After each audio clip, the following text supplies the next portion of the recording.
기도함으로 새벽 기도 시작하겠습니다. 사랑이 많으신 하나님 아버지, 지난 밤에도 우리를 붙잡아 주시고 우리로 다시 한번 이 기도의 자리로 나오게 하시니 감사합니다.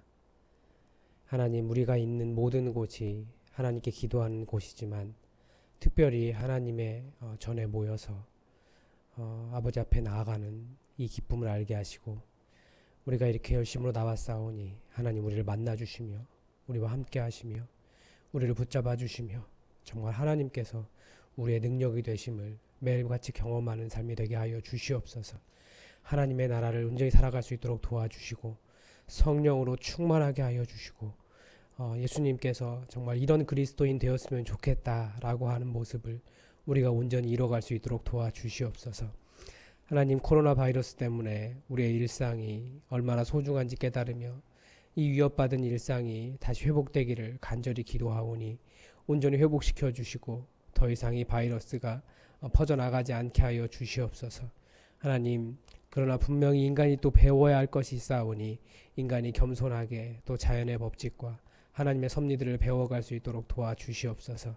이 일을 위해 수고하는 많은 사람들을 위로하여 주시고 좋은 성과가 있을 수 있도록 도와주시옵소서. 특별히 한국 교회를 기억하여 주시고 다시는 이런 일들로 인해서 교회 문을 닫지 않게 하나님 안전하게 지켜 보호하여 주시옵소서. 그러나 하나님, 또 이웃을 사랑해야 되는 교회로서 또 그 사명도 잘 감당하게 하시고, 주님, 이 일을 통하여 오히려 세상으로부터 신뢰를 회복하는 교회 되게 한국 교회를 붙잡아 주시고 우리 예수뿐만 교회 되게 하여 주시옵소서. 하나님, 또 우리가 직분자 선거를 하려고 합니다. 하나님, 정말 하나님 교회 일꾼이 세워지게 도와주시고 우리 교회가 새로운 직분자들과 함께 힘있게 뻗어나갈 수 있도록 부흥하게 하여 주시며, 하나님, 이 일로 인하여 마음이 상하는 사람이 없도록 주님 은혜 베풀어 주시옵소서. 우리에게 성숙한 신앙을 주셔서 정말 너무나 훌륭하신 분들을 우리 교회에 많이 보내주셨는데, 하나님, 모두가 다 하나님의 일꾼으로서 직분과 관계없이 그 자기의 사명을 잘 감당할 수 있도록 또한 우리 교회에 하나된 마음 허락하여 주시옵소서. 하나님께서 이 시간 우리에게 주의 말씀을 주시는데 그 말씀으로 은혜 받게 하여 주시고 새로운 힘을 얻게 하시고 또 기도할 힘을 얻게 하시고 살아갈 힘을 얻게 하시고 하나님의 능력을 경험케 하여 주시옵소서. 주께서 역사하시길 원하오며 예수님의 이름으로 기도드립니다. 아멘. 오늘 우리에게 주신 하나님 말씀은 시편 14편 1절에서 7절까지의 말씀입니다. 시편 14편 1절에서 7절까지의 말씀입니다. 하나님의 말씀을 다 함께 받들어 읽겠습니다. 어리석은 자는 그의 마음에 이르기를 하나님이 없다 하는도다. 그들은 부패하고 그 행실이 가증하니 선을 행하는 자가 없도다. 여호와께서 하늘에서 인생을 굽어 살피사 지각이 있어 하나님을 찾는 자가 있는가 보려 하신즉 다 치우쳐 함께 더러운 자가 되고 선을 행하는 자가 없으니 하나도 없도다. 죄악을 행하는 자는 다 무지하냐. 그들이 떡 먹듯이 내 백성을 먹으면서 여호와를 부르지 아니하는도다. 그러나 거기서 그들은 두려워하였으니 하나님이 의인의 세대에 계심이로다. 너희가 가난한 자의 계획을 부끄럽게 하나 오직 여호와는 그의 피난처가 되시도다. 이스라엘의 구원이 시온에서 나오기를 원하노다. 여호와께서 그의 백성을 포로된 곳에서 돌이키실 때에 야곱이 즐거워하고 이스라엘이 기뻐하리로다. 아멘. 오늘 어리석은 자의 착각이라는 말씀으로 하나님의 말씀을 증거하겠습니다. 연예계에서 명언제족이라고 하는 별명을 가진 연예인이 있습니다. 의외로 박명수 씨입니다. 개그맨. 재미로 한번 들어보십시오. 너무 심각하게는 듣지 마십시오. 늦었다고 생각한 때가 정말 늦은 거다. 티끌 모아 티끌. 어려운 길은 길이 아니다. 포기하면 편하다. 가는 말이 고우면 얕본다. 즐길 수 없으면 피해라. 고생 끝에 골병 난다. 감사의 표시는 돈으로 하라. 내가 너 그럴 줄 알았다. 알고 있었으면 미리 얘기해라. 역시 개그맨이죠. 재미있게 말하는데 왠지 마음에 와 닿기도 합니다. 또 명언을 자주 하는 사람이 있는데 강호동 씨입니다. 강호동 씨가 직접 만든 말인지 아니면 어디에서 가져온 말인지 모르겠는데 이런 말을 최근에 한 적이 있어요. 제가 들으면서 정말 멋있는 말이다라고 생각을 했는데, 책 한 권만 읽은 사람이 제일 위험하다. 이 말은 정말 맞는 것 같아요. 아예 모르면 아무 말 안 하고 잘 듣고 겸손하게 살아갈 텐데, 한 권만 읽고 그것만이 진리라고 아는 사람은 또 다른 진리 혹은 더 많은 사람들의 더 많은 진실에 열려있지 않기 때문에 다른 사람의 의견을 들을 줄 모르고 사실은 매우 고집스럽고 다른 사람과 함께 대화하기 어려운 사람입니다. 지식은 사실 매우 다양하고 다양한 사람들의 소리를 수용할 수 있는 수용력, 이것이 지혜입니다. 그래서 내가 생각하지 못하는 그 부분, 거기에 또 다른 진실이 있다는 것을 인정을 하면서 사람은 이렇게 확장되고 새로운 것을 받아들일 수 있는데, 그렇지 못하게 되죠. 오늘 본문은 어리석은 사람에 대해서 이야기합니다. 그런데 성경은 어떤 사람을 두고 어리석은 사람이라고 이야기할까요? 무엇보다도 자기 마음에, 그러니까 중심에 하나님은 없어 라고 말하는 사람, 이 사람을 어리석은 사람이라고 말합니다. 그런데 그런 사람들이 무슨 근거로 하나님이 없다라고 말할까요? 그 사람들이 사실은 매우 똑똑하고, 내가 이렇게 보니까, 내가 이렇게 세상을 연구해 보니까, 내가 이렇게 살아보니까 하나님은 없더라. 나름 똑똑하고 지혜롭다. 모든 것을 판단할 수 있다. 즉 자기가 지혜 있다고 생각하기 때문에 하나님의 존재를 판단할 수 있다고 착각하는 겁니다. 실제로 하나님이 없다, 특히 우리가 섬기는 여호와 하나님이 없다라고 생각하는 사람들을 만나보면 어찌나 말도 잘하고 논리적이고 그 생각이 나름 괜찮은지 잘 알 수 있습니다. 그런데 본문에서 이들이 하나님이 없다라고 생각하며 하는 일들을 한번 보시기 바랍니다. 1절부터 쭉 나오는데요. 뭐냐면 하나님이 마음에 없다라고 하면서 하는 일, 결국은 부패하고 행실이 가증하고 선을 행하는 자도 없고 더러운 자가 되고 하나님의 백성을 떡 먹듯이 먹는다, 이렇게 말하고 있습니다. 즉 하나님이 없기 때문에 누가 나를 심판하랴라는 생각 때문에 교만하고 하나님에 대한 두려움이 없이 자기의 이익을 취하면서 다른 사람에 대해 흉악하고 포악하게 행동합니다. 성경은 오죽 했으면 내 백성을 떡 먹듯이 먹는다라고까지 표현하고 있겠습니까? 그래서 하나님을 믿는다고 하는 사람들의 그런 사람들의 행동을 보면 이 사람이 정말 하나님이 존재하신다, 하나님을 믿는다라는 것을 알 수 있습니다. 그렇지 않은지를 알 수 있습니다. 그 행동을 보면 자기의 이익만을 취하는 사람, 하나님에 대한 두려움이 없는 거예요. 그러니까 그 마음에 하나님이 없는 거죠. 마치 하늘에 쌓을 상급이 없이 이 땅에서만 가득가득 쌓는 사람들이 있습니다. 다른 사람에 대한 공감이나 긍휼의 마음이 없는 사람이 있습니다. 자신의 이익을 위해 다른 사람을 이용하는 사람들이 있습니다. 또 잔인한 사람도 있습니다. 그 하는 행동, 그것을 통해서 그 사람의 마음속에 하나님의 존재를 믿는가, 하나님을 두려워하는가, 그것을 분별해 볼 수 있습니다. 이 어리석은 사람의 두 번째 특징은 여호와를 부르지 않는다입니다.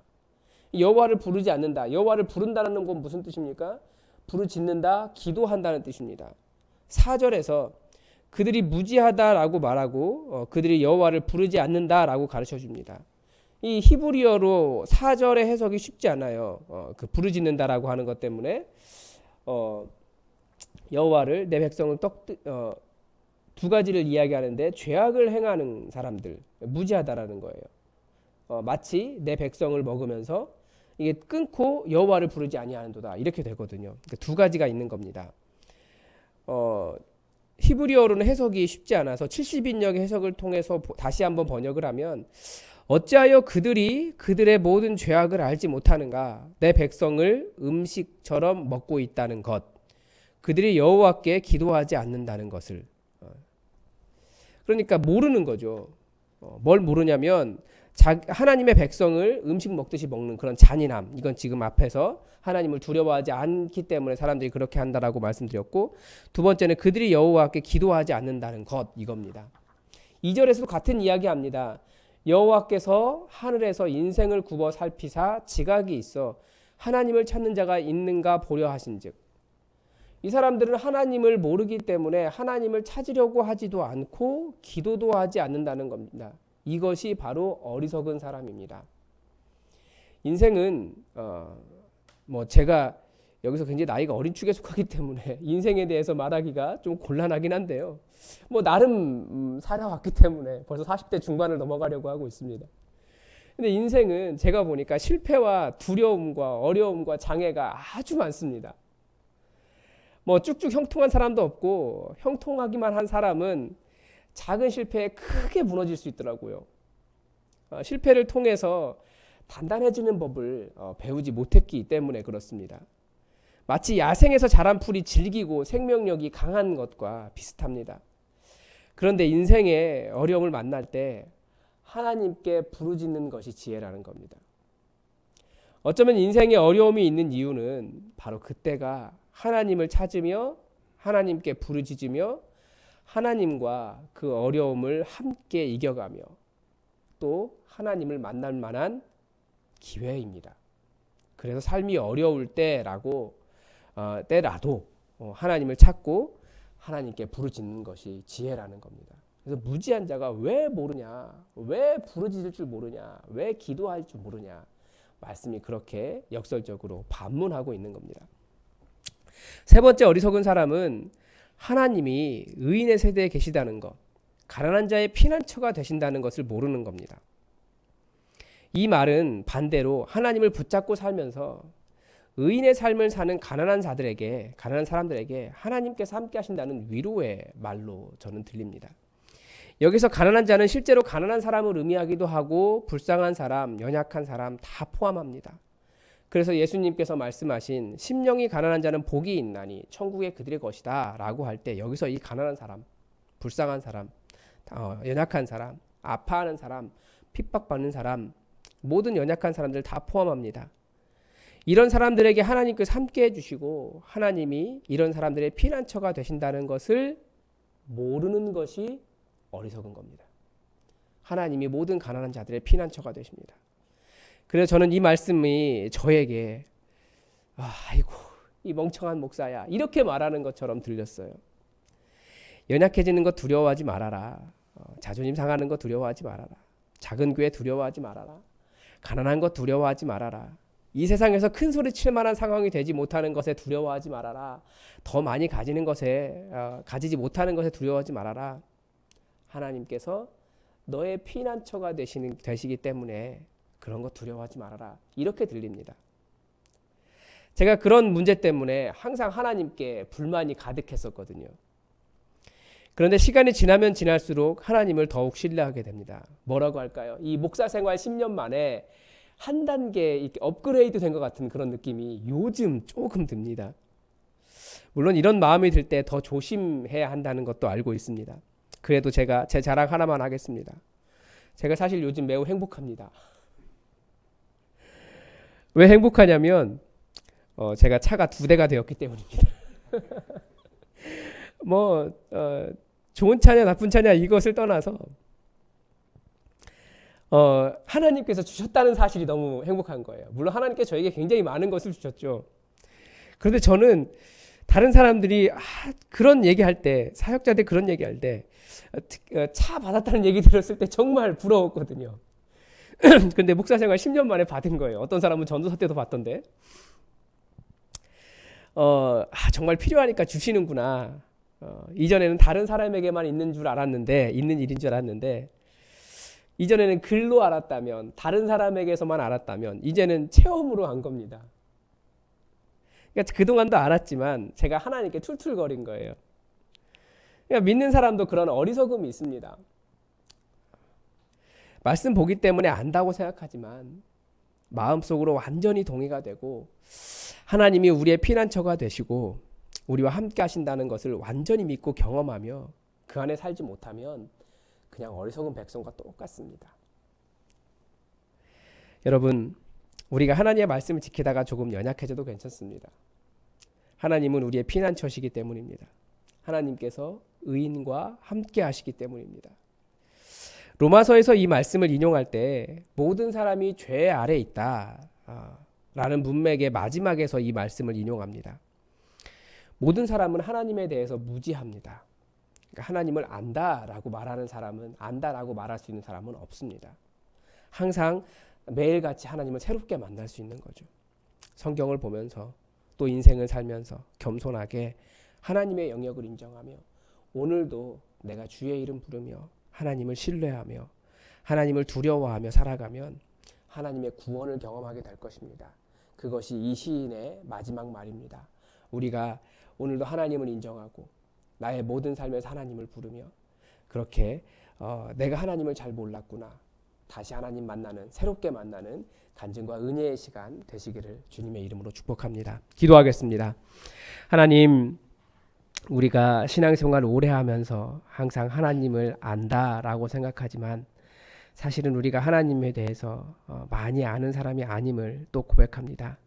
그러나 또 이 땅에서 우리가 하나님을 아는 사람이 오니 우리에게 하나님을 아는 사람의 길을 걸어가게 하여 주시옵소서. 하나님에 대해서 무지하지 않게 하시고 정말 하나님을 알기 때문에 이 땅에서 온유한 삶을 살게 하시며 또 하나님께 부르짖으며 기도하며 살게 하시며 주님 삶의 어려움을 만날 때에 정말 하나님을 만날 만한 때라고 더욱더 아버지 앞에 나아가는 믿음의 백성 되게 하여 주시옵소서. 주님, 우리가 안다라고 말할 때에 넘어지지 않게 하여 주시고 또 겸손하게 주님과 동행하며 하나님의 놀라운 복을 얻게 하여 주시옵소서. 하나님이 의인의 세대에 함께 하시며 가난한 자의 피난처가 되신다고 하셨는데 하나님, 우리가 정의를 지키며 하나님의 뜻을 이뤄가며 하나님의 도우심과 하나님의 피난처 가운데 살아가게 하여 주시옵소서. 오늘도 우리가 만나는 모든 일 가운데 주님 동행하시기를 간절히 원하며 우리가 주의 이름 부를 때마다 하나님을 인정하는 그 모든 일마다 역사하시기를 원하오며 예수님의 이름으로 감사하며 기도드립니다. 아멘. 우리 다 함께 교회 기도 제목 가지고 함께 기도해 주시기 바랍니다. 코로나 바이러스가 여전히 끝나지 않았습니다. 그래서 우리가 춘천이라고 하는 지역이 서울과 가깝기 때문에 또 많은 위협을 받고 있습니다. 교회에 이것 때문에 또 교사라든지 많은 사람들을 대면하시는 분들은 교회에 나오기가 쉽지 않습니다. 그래서 하나님께서 그들을 안전하게 지켜 보호해 달라고 우리 기도했으면 좋겠습니다. 그리고 이 춘천 지역을 지켜달라고 또 우리 전국을 코로나 바이러스 모든 사태로부터 지켜주시고 전 세계가 다 안정될 수 있도록 여러분 기도해 주시기 바랍니다. 그리고 우리 직분자 선거하려고 합니다. 저도 이렇게 누구를 뽑아야 하나 이렇게 돌아보니까 다들 너무 많아서 문제예요. 우리 교회는 왜 3명으로 정했을까 좀 안타까움이 있습니다. 어떤 분 말씀에 4명까지는 찾았는데 3명이 어렵다고. 정말 쉽지 않습니다. 우리 정말 사람들 상처받지 않고 다들 성숙하기 때문에 그런 일은 없을 줄 알지만 그래도 순조롭게 잘 진행되고 정말 하나님의 일꾼들이 세워질 수 있도록 여러분 기도해 주시기 바랍니다. 그리고 계속 기도 부탁드립니다. 이정순 집사님의 아드님 척추 혈액암인데 계속 항암 치료 계속 하고 있는데 잘 낫지 않는 것 같아요. 여러분이 우리 교회가 이런 부분에서 간증이 있는 교회 아닙니까? 우리가 기도해서 다시 한번 하나님의 역사가 그 가정 가운데 충만하게 이루어지고 무엇보다도 그 아들과 며느리가 예수 믿을 수 있도록 여러분 기도해 주시기 바랍니다. 다 함께 기도하겠습니다.